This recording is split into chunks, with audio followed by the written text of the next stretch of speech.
Hi, I'm Lance Henriksen. You're watching Bryan Lomax Movie Talk. Don't turn it off.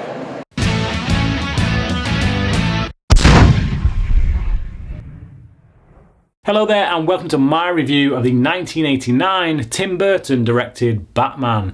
Now this was the start of Warner Brothers' new venture into the Batman character for the big screen. This was the first film that had been released in theatres since the 1966 Batman film starring Adam West, and a lot of people were expecting really high camp, quite frankly, because that had been the character for so long after the 60s TV series. But instead what they got was a real gothic nightmare of a film, particularly for the time. Now, by today's standards, particularly after The Dark Knight, after Christopher Nolan's trilogy, this film does indeed look a bit camp. But at the time, it was quite a departure from the lightness of touch that we got with the Superman franchise. This was a dark superhero that really set the trend for many that came after it, such as The Crow, Daredevil, and many others. Now, this film really shaped my viewing habits, I guess, my love for film. It was one of the first films I would watch repeatedly when I was a teenager, and it still holds up today, I think. I think because of the art direction by Anton Furst, who won an Oscar actually for his art direction in this before sadly passing away afterwards. It looks like no other film, and that's obviously what you would expect with a Tim Burton film. He brings a gothic kind of sensibility to everything that he does.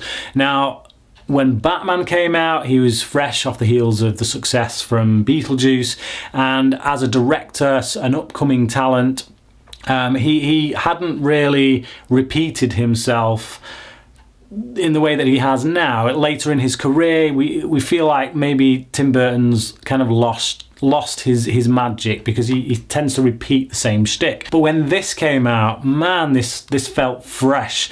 Now, I saw this for the first time on TV in the Christmas of 1991, and it really just blew me away. It captured my imagination, and I watched it at least 2 or 3 times a week for the rest of that year, for the year that followed, I should say, for 1992.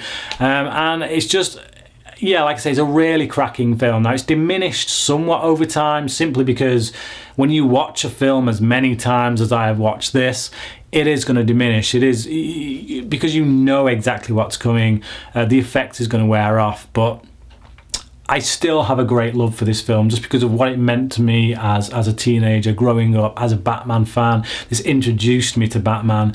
I think the direction by Tim Burton in this is really great. He doesn't quite handle action as well as some other directors do, but he gets the characters down quite well. Some people might argue against that because this does break away from the tradition of who Batman is. He kills for a start in this film.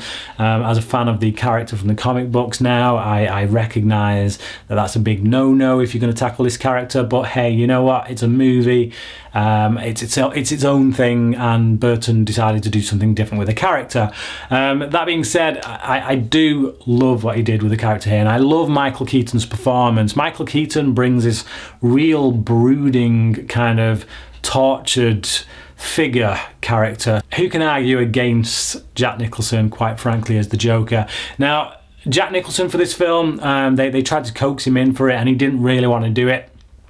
So they actually drafted in Robin Williams. They lined Robin Williams up to play the role, not because they had any intention of casting Robin Williams, but because they wanted to use that as bait to draw Jack Nicholson in, and it worked. And actually, Robin Williams fell out with Warner Brothers for quite some time over this move.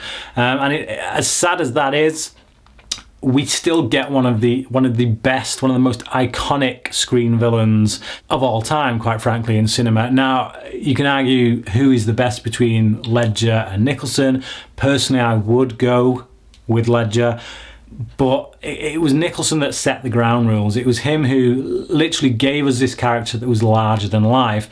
The villain steals the show. The film may be called Batman, but it is all about the Joker. I like the character of Vicki Vale as well, played by Kim Basinger. Now, Vicki Vale is a character from the comic books, but she gives us a way into this world. We're coming at it from her perspective in a way. She's she's an outsider who's come into this crazy city looking for this story, and she's our way in. So I like her as a character. I like the performance by Basinger, who I think sometimes gets a little overlooked in this film. I think a lot of people do talk about Nicholson and they do talk about Keaton, but I think Basinger adds a lot to this film that would be somewhat diminished if she wasn't there, quite frankly. Another character that people don't talk about all that much is actually Robert Wuhl's Alexander Knox. And I think Robert Wuhl is great in this film. He had some real genuine comic relief. Now, I think, if I'm not mistaken, he was a stand-up comedian before this. And he does a great job. He fills in that kind of supporting role really nicely. He's got this admiration for this character that he knows is out there. No one will believe him. He's the crazy reporter that kind of is chasing this story, and no one believes him. And it's a character that's been copied and done to death. But he himself is, I guess, a variation on the Lois Lane character. But I like the performance by Wuhl, and I like the comic relief that he gives here. He ad-libbed a lot of the lines in this film. A lot of the lines that are there because of him. The gadgets in this film are fantastic as well. It really set the tone for the Batman films to come with regards to what Batman was capable of. The Batmobile in this is absolutely fantastic. Now again, I'm more of a fan of the Tumbler, but I see that more as a tank from Christopher Nolan's films. If you want more of a kind of classical look, classical feel to the Batmobile, kind of something you would expect it to look like, then this is the one for me. I think this is probably the next best thing you're going to get. It's a really great design. Of course, we get the Batwing in this film. Some really great shots with this, some really iconic looking ones, particularly when it goes up in front of the moon and it just stays there, kind of hovers there for a moment. Really beautiful cinematography. And to cap it off, we've got the excellent score by Danny Elfman over the top of it. Danny Elfman's score for this film is absolutely brilliant. I'm not sure he's ever done work as good as this since, to be honest. And this again set the tone for many other superhero movie scores, many of which Danny Elfman himself composed, such as his Spider-Man score. But this particularly is one of his best. It's a great theme. You only have to hum a few bars of it and you know that it's Batman. You associate the character of Batman with it, and it does a fantastic job. Even the little side characters in this have quite a lot of personality, like Bob the Goon. He's this guy who just doesn't really say much, but I don't know, he even got his own action figure, and you do feel for this guy. I mean, primarily because his boss shoots him at the end. And it's things like that are thrown into the script. A really good script by Sam Hamm, I think, where you can just take a character like that and just build him up and then just get rid of him without having a fight sequence between him and Batman. You expect a fight scene between him and Batman towards the end of the film, and instead actually the Joker, just for the sake of a gag, just blows him away, and it's a really funny moment. There's tons of quotable dialogue too, primarily coming from the character of the Joker, like never rub another man's rhubarb and have you ever danced with the devil by the pale moonlight. It's just loads of these lines that are just so iconic, particularly to me. Growing up, I used to quote this film to death. So yeah, a really great script, great score, fantastic direction by Tim Burton, really beautiful art direction, production design. It's hard to forget just how impactful this film was, because until this point, as I say, the only successful superhero film franchise was these Superman films.